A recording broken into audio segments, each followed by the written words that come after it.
Hello, this is Carrie from Cookbook Divas, and it's been a while since I looked through an Italian cookbook.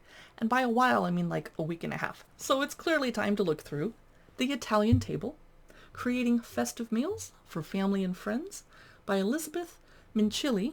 And I'm kind of a little sad because right now we're only having friends over outdoors. We're a little worried about Delta variant. And I miss having friends in my home to entertain, but maybe the situation will get better and my friends are getting vaccinated. Yay.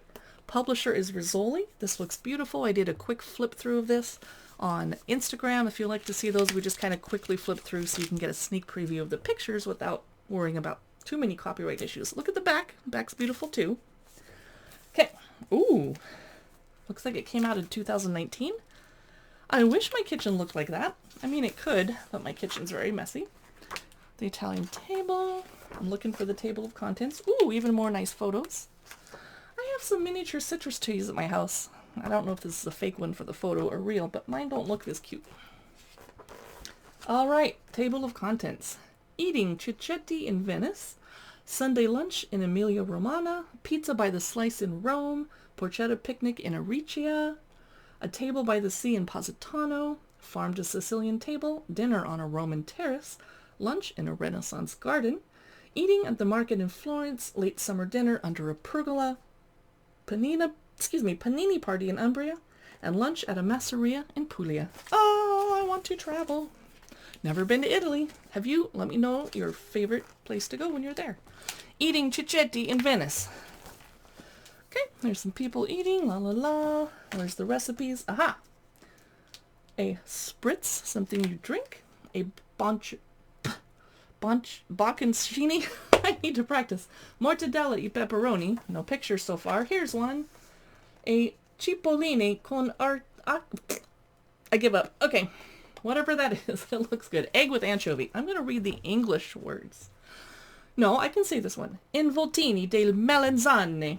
Eggplant rolls. I'm just looking at the wine glass, frankly. Here's polpettini fritte. Fried meatballs. How do you make a meatball bowl more delicious? Yeah, fry it, of course. And a lemon and onion crostino. Lots of crostinos, lots of them. Some pictures of Venice, etc. You get the drift. Let's go to the next party if I have a way to find the next chapter easily. Radicchio, I'm not sure. Ooh, tortelli di erbette. Ricotta and Swiss chard filled tortelli. That sounds like a lot of work to make by yourself.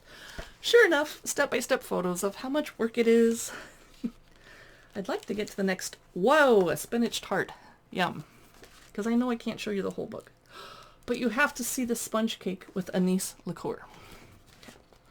I'm just going to go recipe for a party. I can't really find the next chapter easily, so I'm just going to find some good recipes. Pizza margherita. Okay, pizza. Oh, here's the porchetta picnic in Aricia. Formaggi, Melenzane, marinated eggplant. Yum. Mushy and gushy, but yummy. This looks good. Beans with pork rind. Okay, I'm vegetarian, but it still looks good. Sausages with wine and olives. I see it in a skillet. Here's porchetta. I'm assuming that's pork. Table by the sea in Positano. Giving us a zucchini parmigiana recipe. Good for vegetarians. Positano bread salad. Jackie O's spaghetti. I'd like to know why my nose only ever itches when I'm on video. Farm to Sicilian table. Here's deep fried rice balls. Yum. Who doesn't like stuff that's fried? Here is stuffed mini meat rolls. How about, the Sugo di Pomodoro tomato sauce recipe. Very important. Sauteed green beans with breadcrumbs. They need bigger pictures. That's so tiny I can barely see it. Dinner on a Roman terrace. Now there's a big picture for you. Beautiful. Recipes, for example, anchovy tempura, but you can barely see it down there. I want a bigger picture. Seared peaches with burrata and prosciutto. I ate that recently at a fancy Italian restaurant near my house. It was perfect because it was summertime.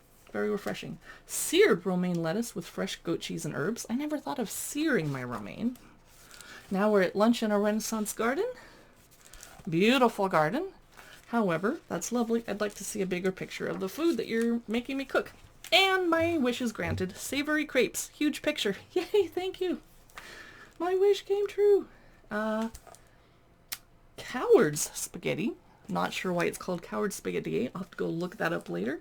Tomato bread soup, otherwise known as papa al pomodoro. Zucchini ripiene, stuffed zucchini. They cook a lot with zucchini, don't they? Well, they're easy to grow, plentiful. Caramelized pears for dessert. That's kind of a wacky presentation. Late summer dinner under a pergola.